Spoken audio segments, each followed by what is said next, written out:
plains of South Sudan, there is a tribe that lives in harmony with nature in their own unique way.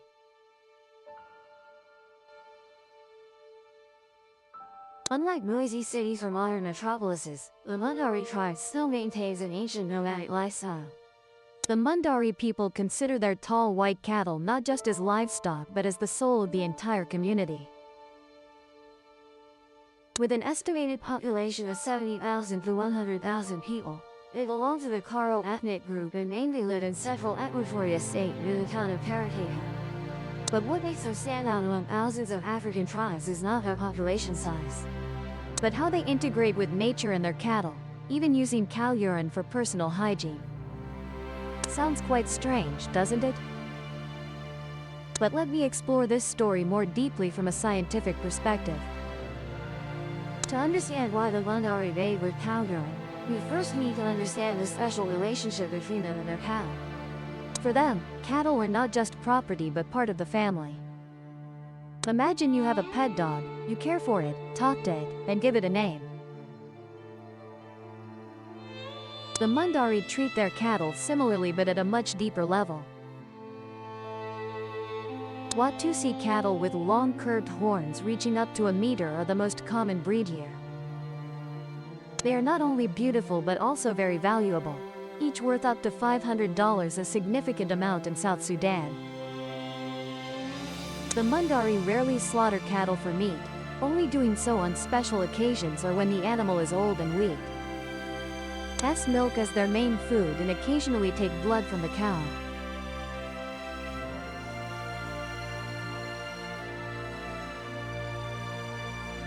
Cattle are our life.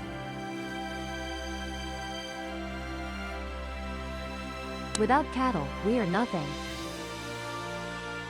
Cattle also play an important role in rituals and social life. When a Mundari man wants to marry, he must give the bride's family a number of cattle as a dowry. The more cattle he has, the more he is considered wealthy and a high status. But it's not always smooth sailing. During the dry season, conflicts over cattle theft between the Mundari and neighboring tribes like the Dinka often occur, sometimes leading to bloodshed. This shows that cattle are not just property but also the tribe's pride and honor. Now, let's come to the most interesting part, the habit of bathing with cow urine. If you've ever seen photos by photographer Jatarik Zaidi or read articles on Africogeographics, you might have seen images of Mundari men standing under streams of cow urine flowing from head to toe. This scene might be surprising, even slightly shocking, but for them, it's natural.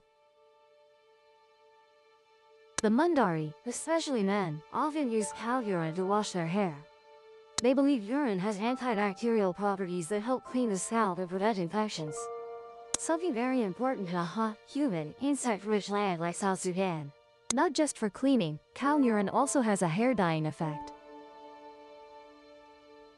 When exposed to sunlight, cow urine chemically reacts with hair, producing vibrant colors like orange, yellow, even red, colors the Mundari consider symbols of beauty. Imagine a young man with vibrant orange hair standing among the cattle. Sunlight shining on him making him look like an ancient warrior. Very impressive, isn't it? Besides hair, they also use cow urine to wash hands, face, and even brush teeth. For them, this is a natural cleaning agent that substitutes for soap or clean water. Things not always available in this arid land. But do they drink cow urine? This is a controversial question.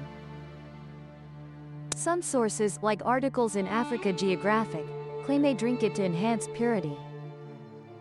However, there's no clear evidence confirming this, and many researchers believe it might be a misunderstanding, or only occurs in some special rituals. You might wonder, does cow urine really clean effectively? Or is it just traditional belief? Let me explore the scientific aspect with you.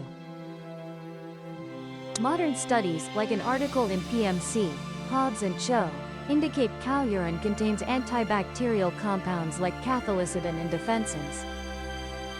These are natural peptides capable of killing bacteria, including Staphylococcus aureus that causes skin infections, and Salmonella typhi that causes typhoid fever. An experiment on ResearchGate measured bacterial inhibition zones of 13 to 24 millimeters when testing cow urine on petri dishes. An impressive result for a natural substance. This partly explains why the Mundari people believe cow urine can protect them from diseases. However, not everything is perfect.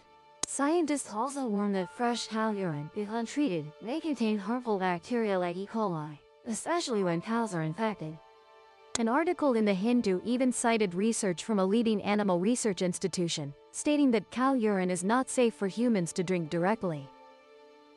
Therefore, while bathing or washing with cow urine may offer some antibacterial benefits, drinking it is another matter, with more risks than benefits. More interestingly, the vibrant colors in the Mundari people's hair also have a chemical basis. Uric acid in cow urine, when combined with sunlight, acts as a sensitive oxidizing agent that changes hair pigment. That's not magic, but a simple chemical reaction, yet for the Mundari, it. If you think cow urine is the strangest thing, wait until you hear about how they use cow dung. In Mundari culture, nothing from the cow is wasted.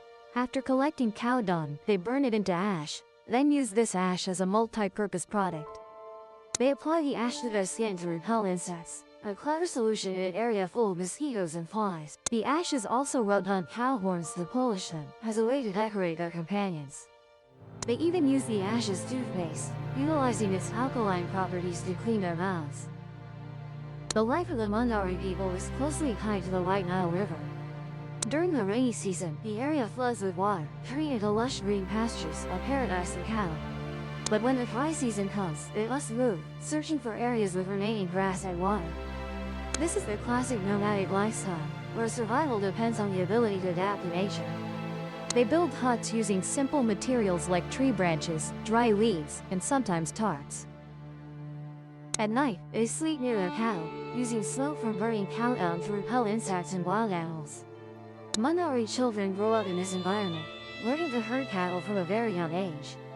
A 10-year-old boy may already know how to identify each cow in the herd, call them by name, and care for them like siblings. It's a childhood very different from what we typically see in cities, but also full of meaning and freedom. Although the Mundari people's life appears peaceful in photos, in reality, they face many challenges. South Sudan is one of the world's youngest countries but also full of instability due to conflict and poverty. Civil wars have forced many Mundari communities to leave their lands, and climate change is making dry seasons longer, threatening the grass supply for their cattle. Infectious diseases like liver flu from livestock parasites are also health issues they must confront. So what will the future hold for the Mundari people? Some worry that their unique culture may gradually fade as the modern world approaches closer. And perhaps, in a chaotic world, we can all learn something from the simplicity and resilience of this tribe.